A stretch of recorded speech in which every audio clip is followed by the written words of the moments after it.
Hi, Denise. Hi, Denise. Thank you so much for joining us today. We didn't tell anybody we're doing this because we've been thinking a lot about all the people. I mean, we stay at home because we're at high risk. We don't leave the house, and so we have just been feeling so grateful Grateful for all of you people out there who are keeping everybody alive. yeah. And so, why don't you Yeah, tell? I mean, Sorry, if there's you a don't little have bit of to a go out, delay. don't. Is today a day off? How many days a week are you working? 6. Why don't you first tell people what it is that you do? Well, I'm a grocery clerk. I've been a grocery clerk for about 33 years now. It actually will be my 33rd year on April 20th. Wow. So you're at the front lines. Yes, at the front lines, up front. I'm a manager in the store, one of the managers in the store. So yeah, I'm in the check stand. We do online shopping. So that has grown considerably I'm since sure. we went from 50, around 50 orders a day to 200. Wow. And so Yeah. you are actually doing all of the Are you packaging yeah. of the groceries and then somebody else delivers. Yeah. We have a company that comes and picks up the groceries and takes them to the person that ordered them. But yeah, it's been very busy, very very busy, and it's that the online shopping has become, it's like go go go. It's like we don't even stop during the day. I mean, it's so hard to even take lunch or anything. We do, but it's very difficult to get out of that to take a lunch or to take a break. But even that, I mean, the people that come into the store it's amazing. For it to be a total, you're supposed to be at home, and these people are coming to the store, and a lot of them are coming in. I see them every day. They come in just to have something to do, you Oh my know. God. And yeah, and it's and that's not just at our store. From what I understand, it's at a lot of stores. You're in California, right? Yes. Yeah. Yeah. I don't understand that I, because, I mean, we do everything within our power to not have to leave the house and for people to just go out to just mingle, I don't know, hang out. And if you're going out, to do something you have to or do. if you're just going out for a walk and trying to keep your distance, but to go into stores and also put other workers at risk. I mean, it's not just And you. other You shoppers. think of, right. Are they wearing masks at least? Some of them are, some of them aren't. It's like families come in. It amazes me because I see babies in the store, and families come in just to get out of the house. And because the grocery store is one of those places that you can go that is considered all right to go to, they feel that it's okay to bring their family to the store. So you've got kids in the store and husband, and you see neighbors stopping and talking to each other in Oh the my store. God. It's like a completely different world to the world that we live in. The road won't let me walk past the end of our driveway. Yeah, We live yeah, in the you should. woods.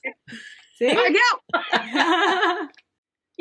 You can't be too careful. So, and every day, every single day, there's something new that we're doing. Oh, I know. Just recently, because of the people that have come in the store, we're starting to make these announcements over the intercom to please stay 6 feet away from each other.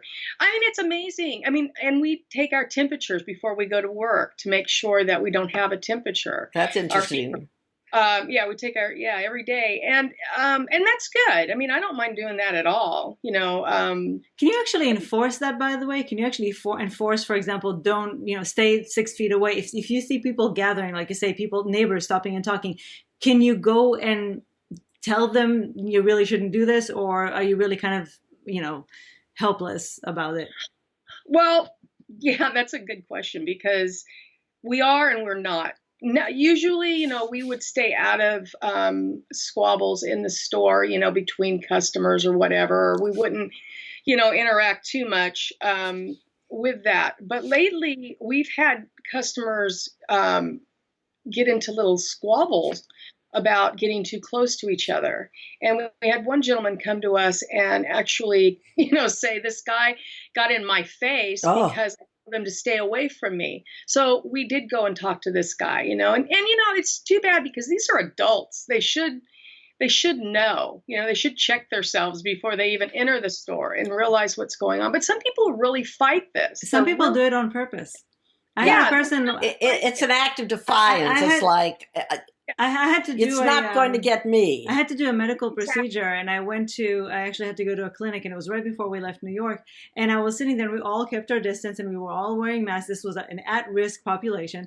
And this guy comes and sits next to me. There were so many seats open away from me. And he said, "Don't worry about me. I'm not sick." And I said, "Well, excuse me, but I am going to move away." So, I mean, people were just, and then he was talking to the rest of the people. I heard him, say, "Oh, people are really exaggerating about this." And I was like, geez, if you think we're exaggerating, fine for yourself. Don't take it out on me. Watch the news for 5 minutes. Yeah. Don't watch the president, watch the news. That's the problem. Are you finding your customers, I know that you've said once that you've, behind the register, you've had people spit at you and throw cans at you. Which I don't understand. Throwing tantrums about things. I mean, what... Are they being more polite? Are they being grateful? I want to understand, why would people spit at you? It can be the littlest thing. It can be that they didn't get it at the price they wanted. A lot of people will come up and say that was on sale, and it wasn't on sale, and the can was moved, or majority. Let me just say this: the majority of people are nice. The majority of people are very kind, and they understand. It's only a small percentage of people that are like this, and those people are the ones that you unfortunately remember the most, because they do something stupid like throw a pin at you or throw a can at you because they didn't get what they wanted. Are you finding that you're getting some more respect now, that people are thanking you, that they're feeling grateful? Yes. I've had people stop and say, "Thank you for being here." It's really a weird thing for me because I've done this so long. It's just something I do. I'm not even really that concerned that I'm going to get it. I'm more concerned that my family or my friends are going to get it from me, and I'm not even going to know I have it. But to go to work, it's just something I do every day.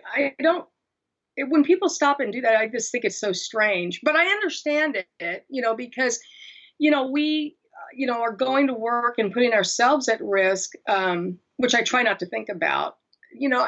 I don't know. It's just a very strange thing. But yes, I have gotten more respect, more thank yous.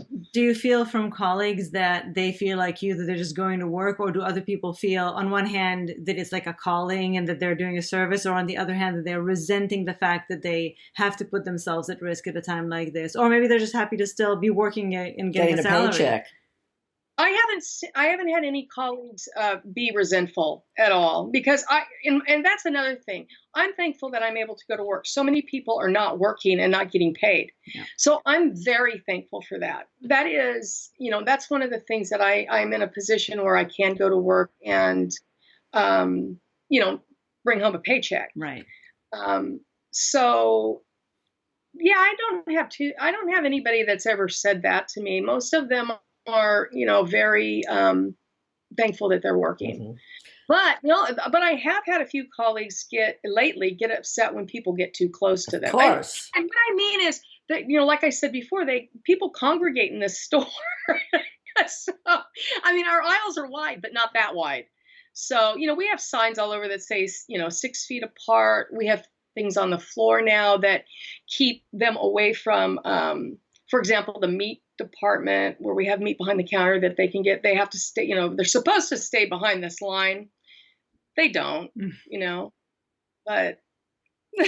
Well, I see that they put up those plexiglass shields. They should keep them there now. Yeah, it's not it. Yes, I'm the kind of person, I like to have that interaction with people. I think I said before, I'm a hugger. I like to be close to people. I love to hug people. And I'm afraid that after this is over, that's going to go away, because we're not going to be able to do that. I think people are going to be more leery about being close to people. And I understand that. So I am going to have to change, I think, that way. So when they put these partitions up, I was like, it was so bizarre to me. I was just like, oh my God, I can't believe that we've done this. But I understand why we've done it. It's a It will good thing. keep people from throwing cans. Exactly. At the very least. So they did give you partitions. I'm happy to hear that because I haven't seen it everywhere. But is the store doing other things to try to protect the workers? Yeah, I read an article the other day about OSHA not being absent during all this. OSHA hasn't even come in and put any guidelines to what grocery stores should be able to do or shouldn't do. So, yeah, we've kind of taken it upon ourselves to enforce certain, rules, like, putting the signs up and the partitions and every day it's something new. Taking your temperature. We're trying to protect the public from getting it if we get it, but unfortunately, a lot of them aren't protecting us from Exactly. it. Yes, that's the problem. Well, I have to say the thing that I miss the most is going to the grocery store. Yeah, a grocery store is, a lot of the customers that I've dealt with over the years they know us, and they come in the store and, they like to conversate with the checkers and get to know us. Many of them do. There's some customers I've known for 30 years that, come to the store and just like to talk with us. And that's great. Normally that's wonderful. Now, right now it's kind of a, touchy situation, but literally. Yeah, exactly. And I wanted to ask you because there's this panic buying going on, and I don't know what the situation is at your store, but here, the first time that I went to the stores, otherwise, I went to the stores the day after we got here, and since then we've been home. Shelves have been empty.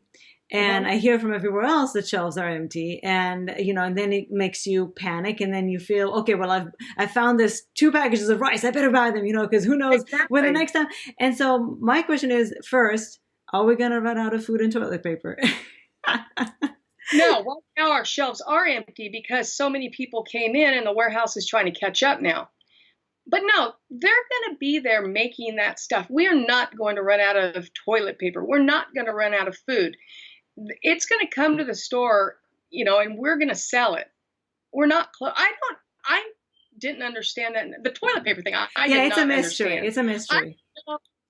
I don't know why people started buying toilet paper like that. But it's been hard to get our toilet paper built back up, and still. We get toilet paper and it sells like fast. I still don't understand it. I think it's that psychological. It became a thing. Yeah. I think it's it's that a sort of a psychological safety net. Have enough toilet paper. It's kind of civilization. I don't know specifically why it's toilet paper, but I think since it's become this thing that even on the news they keep talking about it, now we're all thinking, okay, as soon as I find a roll of toilet, I'm gonna buy it, no matter how much I've managed to stock up. I'm gonna get it because who knows when the next time I'll see it, Right. So, but that's the mindset. There's specific items, now the stores, our store at least, is starting to build back up. Little by little.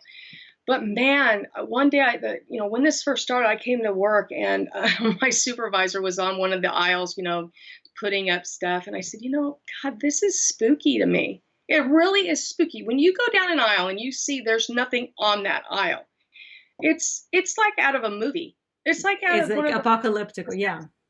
It's all like a movie. It really is. Leron and I look at each other about 5 times a day and go, This is so surreal. It is very surreal. Yeah, and we're here in our vineyard house. We got out of New York 3 weeks ago about escaped from New York, our own version. And we're here in our home I've had for 26 years, so familiar. Our birds, I'm going out and feeding the birds, and we're not running out of food. But we're in many ways, though, you still feel the oppression of well, I watch a lot of news, but of what's going on out there. And even though it isn't sitting on our head. But even just, when we do get a grocery delivery, Yes. or when we do get something from Amazon, just to have to disinfect everything before you put it away. And then put it away somewhere away until you can put it away. Quarantine it for 3 days. And then, it's just the psychology is all constantly kind of fight or flight, like you're constantly in survival mode. And it's kind of scary. So I'm happy to hear, though, that you're saying that it's just trying to catch up with everybody panic shopping, but eventually we will get these things back, and so people can calm down. So nobody panic and don't buy more toilet paper than you need. Yeah, let me just say, there's no reason to panic. The grocery store's going to be there. We're going to get stuff. We're going to get things. It's going to take a while to build up, the stock again, but we're going to get those things, rice and pasta and all those things that are, bread, everything that people, think they need to survive or do need to survive. We're going to get back.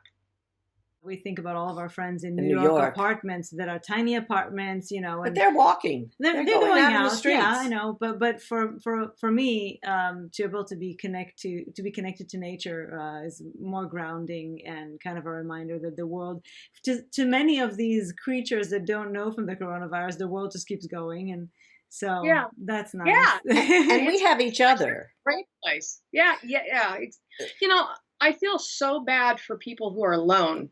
And I know that I've had a couple of phone calls from older people, and there was one lady that called me, and our online shopping, because we've had so many, orders, it was at first days out before they could get their order. I mean, it was unreal. I couldn't believe it.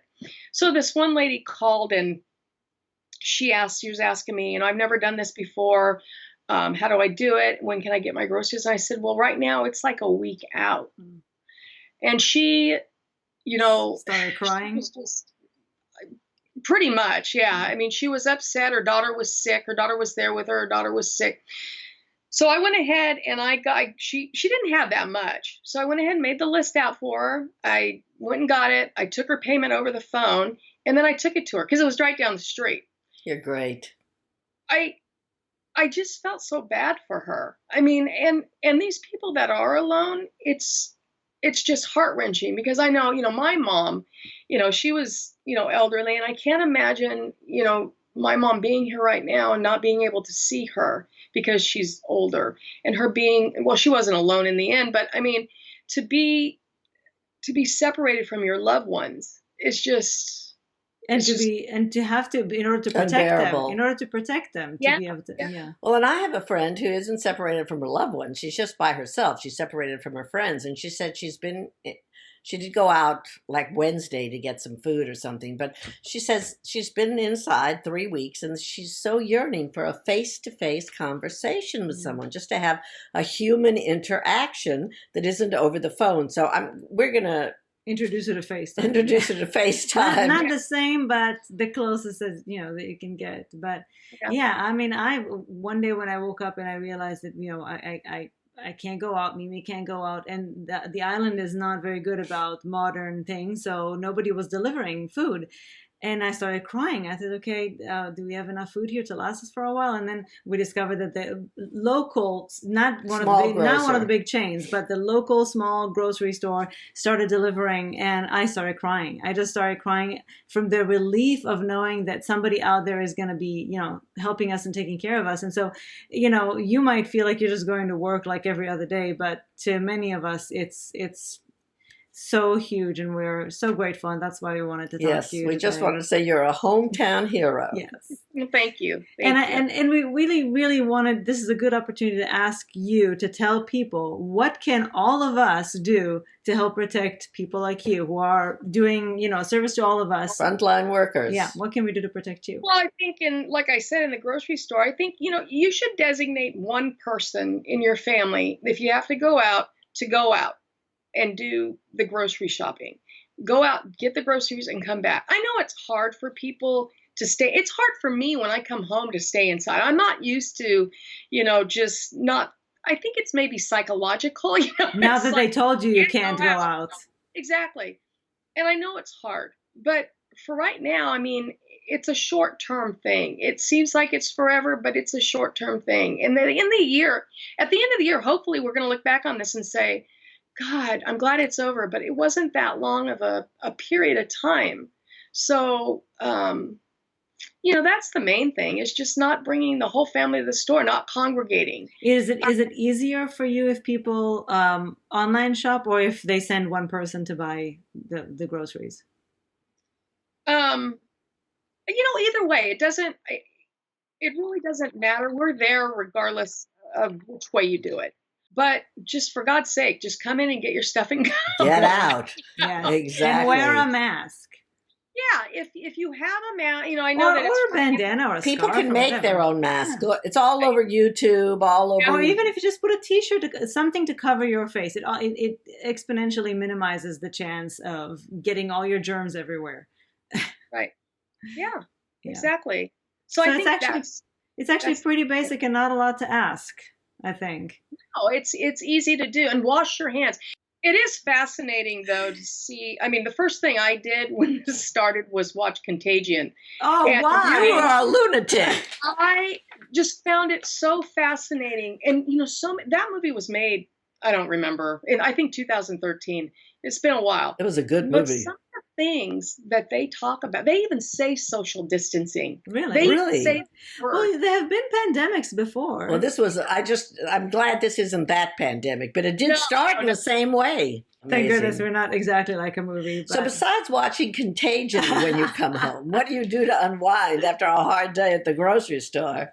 You know what? I started doing, Acorn. I love Acorn TV. Yeah, So do I. We Acorn love TV. Acorn. Well, one of the things that I started doing was watching these Italian, they're like little, series. There were 3 of them I watched. They're in subtitles, which that's great. I don't mind that. And they were so good. There were 3 of them I watched. One was Sisters, about 2 sisters that, didn't have a great relationship. One dies, is murdered. And the other sister, who's an attorney, comes, and now she's got to take care of her kids and her mother and find out what happened to her That sister. sounds good. So in order to take the stress off of the pandemic, you just watch murders and disappearances and Yeah. It has to be extreme for me to get my mind off what's going on. what are your shifts like? How many hours? God, they vary. My shifts vary, but for the most part, this last week I've been working 4 in the morning until 3 in the afternoon. Wow. Oh, I couldn't bear it. Why 4 in the morning? How many hours? Almost 12. Why 4 in the morning? 4 in the morning because we've got to get these orders for online shopping ready before the first delivery at 9 o'clock. And we might have 60 orders before 9 o'clock. Wow. So it's a lot. It's a lot. People, they don't realize that. But, and you know what? While we're here, that's another thing is, I want, I know that everybody's worried and scared, but, patience, I think, is one of the things that we have to have with everybody right now. Absolutely. And grocery stores are one of them. They need to understand that, we're doing the best we can under the circumstances. So, Well, Kindness on behalf and of patience. everybody Yes. in America, Yes. I Everybody. thank you for your service. Yes. And we really appreciate it. And we just wanted to highlight somebody who does the work that you're doing for all of us. thank you. And Thank stay you. safe. Stay safe, stay healthy. Kiss your dogs for me. I love them. I will. All right. Thank you. Thank you for everything, Denise, and thank you for talking to us today. Thank you. Bye. Bye-bye. Bye. Bye.